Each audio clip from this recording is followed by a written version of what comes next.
మీరు అరెస్ట్ అయ్యే నాటికి, మీరు అంటున్న భాషలో మీరు అరెస్ట్ అయ్యే నాటికి మీరు మావోయిస్ట్ పార్టీ కార్యదర్శిగానే ఉన్నారా? అంటే కాదు. అంటే ఇప్పుడు మా పార్టీ ప్రధాన కార్యదర్శి నంబాల కేశవరావు బిఆర్ దాదా ఆయన అమరుడైన తర్వాత, ఆయన అమరుడు కావడానికి ముందు కూడా కేంద్ర కమిటీ సమావేశం కావడంలో చాలా సమస్యలు ఉండినాయి. కాబట్టి కేంద్ర కమిటీ తరఫున పొలిట్ బ్యూరో సమావేశాలు చేస్తూ ఉద్యమాన్ని నడిపినాం. ఆయన అమరుడైన తర్వాత పొలిట్ బ్యూరో మీటింగ్ కానీ కేంద్ర కమిటీ మీటింగ్ కానీ జరగలేదు. జరగని స్థితిలో ఒక పార్టీకి కార్యదర్శిని ఎన్నుకోవడము అని అంటే కనీసం పొలిట్ బ్యూరో మీటింగ్ అన్న అయితే అప్పుడు ఉన్న దాంట్లో ఉన్న పొలిట్ బ్యూరో సభ్యులు ఎవరు ఎంచుకుందాం అని చర్చించి నిర్ణయం జరిగేది. అవును. కాబట్టి ఆ పొలిట్ బ్యూరో మీటింగ్ జరిగినప్పుడు దేవ్జీ కార్యదర్శి ఎట్లా అవుతాడు? మరి ఎట్లా చర్చ స్టార్ట్ అయింది అంటే అది మీడియా కథనాలు అంతే. అంటే ఇప్పుడు జనరల్ గా పార్టీలో సీసీకి అగ్రభాగాన్ని ఉండేది పీబీ. ఆ పీబీలో ఉన్నటువంటి దాంట్లో ఎవరో ఒకరు కార్యదర్శి అవుతారు. దాన్ని ఊహాగానాలు చేస్తూ రాసిండ్రు తప్ప అది వాస్తవం కాదు. నేను అందుకే స్పష్టం చేసినా కదా, నేను కేంద్ర కమిటీ సభ్యుని పీబీ మెంబర్ను తప్ప కేంద్ర కమిటీ కార్యదర్శిని కాదు అనేది. మీరు అడుగుతుండ్రు కాబట్టి మీ ద్వారా మళ్ళీ ఒకసారి స్పష్టం చేస్తున్నా, నేను కేంద్ర కమిటీ కార్యదర్శిని కాదు. సో అవ్వడానికి ఏమైనా ప్రయత్నం జరిగిందా? మిమ్మల్ని చేయడానికి ఏమైనా ప్రయత్నం జరిగిందా? ఒక దగ్గర కలవాలి అని ఏమైనా ప్రయత్నం చేశారా? అంటే ఇప్పుడు అలాంటి ప్రయత్నాలు ఏం జరగలేదు. అయితే ఇప్పుడు జనరల్గా ఈ నష్టం జరిగిన తర్వాత ఉన్న వాళ్ళని ఫర్దర్గా ఎట్లా చేద్దాము అనే ఆలోచనలు ఉండినాయి. అది అవకాశం ఉంటే ఒక క్రమం లోపల ఉన్న వాళ్ళం టీములుగా మీటింగ్ అయ్యి ఆ టీముల ద్వారా ఇంకో టీం ద్వారా ఇంకో టీము అట్లా అభిప్రాయాలు ఇచ్చిపుచ్చుకొని ఏదో ఒకటి దాన్ని నిర్ణయం తీసుకునే వాళ్ళమే. కానీ దానికి అవకాశం లేకుండా అయిపోయింది. అంతిమంగా నేనే అరెస్ట్ అయిపోయినా కదా. సో మీరు అరెస్ట్ అంటున్నారు, మీడియాలో వచ్చిన వార్తలు బయట చెప్పింది లొంగిపోయిండ్రు అన్నది. అవునవును.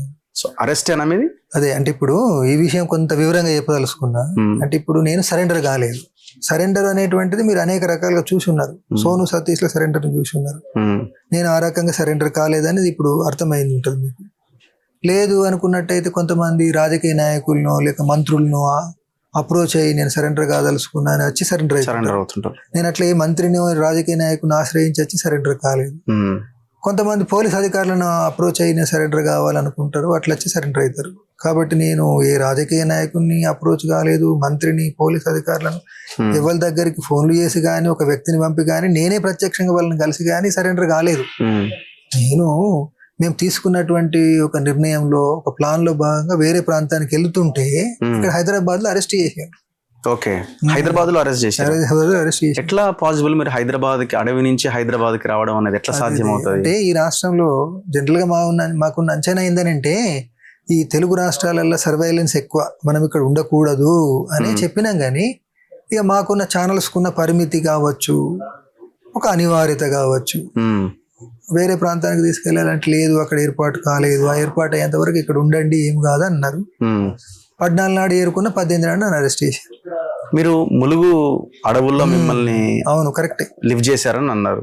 ములుగు అడవుల్లో కాదు, హైదరాబాద్ లో.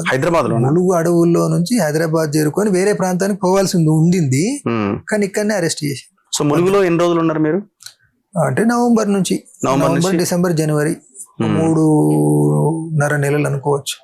అంటే బయట ఏం చర్చ ఉన్నదంటే ఆఫ్ ది రికార్డ్ పొలిటికల్ గా అండ్ మీడియా సర్కిల్స్ లో ఉన్న చర్చ ఏంటి అంటే వీళ్ళందరూ ఎప్పుడో ములుగులో ఉన్నారు. మీరు గానీ, దామోదర్ గానీ, రాజిరెడ్డి గారు గానీ వీళ్ళందరూ ఎప్పుడో ములుగులో ఉన్నారు. సో కొంత కాంగ్రెస్ గవర్నమెంట్ ఉంది కాబట్టి కొంత వీళ్ళు సెక్యూర్ గా ఇక్కడ ఉండడానికి ఒక అవకాశాన్ని కల్పించినారు. సో ఆ తర్వాత వాళ్ళు అక్కడి నుంచి ఇక తప్పని పరిస్థితిలో తీసుకొచ్చి మీడియా ముందు ప్రవేశపెట్టడం జరిగింది. ఎందుకంటే కేంద్రం యొక్క వీళ్ళు ఇక్కడ ఉన్నారని తెలుసుకున్న తర్వాత అలజడి స్టార్ట్ అయింది. సో అందుకే తప్పని పరిస్థితిలో మీడియా ముందు ప్రవేశపెట్టిరు అన్నది. ఇందులో వాస్తవం ఏం లేదా? అదంటే పార్టీని అప్రతిష్ట పాలు చేయడం, వ్యక్తులను డిఫేమ్ చేయడం అంటారు చూడు. అంటే ఇప్పుడు మేము ఖగార్ యుద్ధం స్టార్ట్ అయిన తర్వాత అనేక రాజకీయ సైనిక ఎత్తుగడలు తీసుకున్నాం. అందులో భాగంగా కేంద్రం ఒప్పుకోని స్థితిలో ప్రజలు ముఖ్యంగా అంటే ఇప్పుడు శాంతి చర్చల కమిటీని ఏర్పడింది చంద్రకుమార్ గారి నాయకత్వంలో. వాళ్ళు ఒక పిలుపు ఇచ్చిండ్రు, దాని మీద సానుకూలంగా స్పందించిన తర్వాత కేంద్రం ఒప్పుకోలేదు. కానీ ఇక్కడ కరిగుట్టల ఆపరేషన్ నడిచినప్పుడు ఖగార్ను నిలిపివేయాలి, కరిగుట్టల ఆపరేషన్ నిలిపివేయాలి, ప్రాణ నష్టం జరగద్దు అన్నారు. దాన్ని గమనించి మేమేమన్నాము, కనీసం తెలంగాణలోనైనా కానీ మేము ఏకపక్ష కాల్పుల విరమణ ప్రభుత్వం ప్రకటించడం లేదు, మేము మా వైపు నుండి ఏకపక్ష కాల్పుల విరమణ ప్రకటిస్తున్నాము అని అన్నాం. అంటే ప్రజలు ఉద్యమించిండ్రు, దీనికి పునాది ప్రజల ఉద్యమం. అంటే అనేక మా ప్రజా సంఘాలు, సివిల్ సొసైటీ వాళ్ళు, ప్రజలు, దానికి తోడు ఇది వచ్చేసింది. కాబట్టి ప్రజల ఆకాంక్ష బలంగా ఉండింది కాబట్టి ఇక్కడ భౌతిక హింస జరిగితే తమకు రాజకీయంగా నష్టం అని కాంగ్రెస్ ప్రభుత్వం అంచనా వేసుకొని ఇక్కడ భౌతికంగా నష్టం జరగకూడదని ఒక వైఖరి తీసుకున్నది. దాన్ని ఆధారం చేసుకొని మేము ఇక్కడికి వచ్చిన మాట వాస్తవమే, కానీ ఇక్కడ ఉండి మేము సరెండర్ కావాలి అనేటువంటి పథకం మాకు లేదు. ఓకే. కాబట్టి అయితే అది ఉంటే మేము వేరే ప్రాంతానికి పోవడానికి ఎందుకు ప్లాన్ వేసుకుంటాము? అత్యంత రహస్యంగా ఈ మాటలనే మాట్లాడుకొని మనం తెలుగు రాష్ట్రాల్లో ఉంటే అరెస్ట్ అయిపోతాము, దొరుకుతాము, అది మనకు నష్టము. కాబట్టి మనం రహస్యంగా వేరే ప్రాంతానికి ఎక్కడికి వెళ్దాం అనుకున్నారు మీరు? వేరే రాష్ట్రాలకు, మళ్ళీ తిరిగి జూన్ లో కలుద్దాం అని మేము ఎందుకు అనుకుంటాము? అంటే ఏంటంటే మీడియా కానీ లేదా ఈ వ్యవస్థకు అనుకూలంగా ఉన్న కొంతమంది వ్యక్తులు, మేధావులు అనే వాళ్ళు ఎప్పుడు కొంతమంది వ్యక్తులను, పార్టీలను డిఫేమ్ చేస్తారు. ఓకే. అదొక వ్యూహాత్మక పథకం. అట్లా ఏ ప్రాంతంలో మీరు హైదరాబాద్ లో ఎక్కడ మిమ్మల్ని అరెస్ట్ చేసింది? అంటే పోలీసులు వచ్చి అది కూడా చెప్పాలంటారా? అది ఆ వ్యక్తులకు సమస్యనేమో బహుశా. పర్సన్స్ పేరు చెప్పదు, ఏరియా పేరు అంటున్నాను. అవసరం లేదు. Okay, done. హైదరాబాద్. ఓకే. అంటే బయట చెప్తలేండి, సిటీలోనే. అంటే మీకు అదేలేండి, అర్థమైంది నాకు.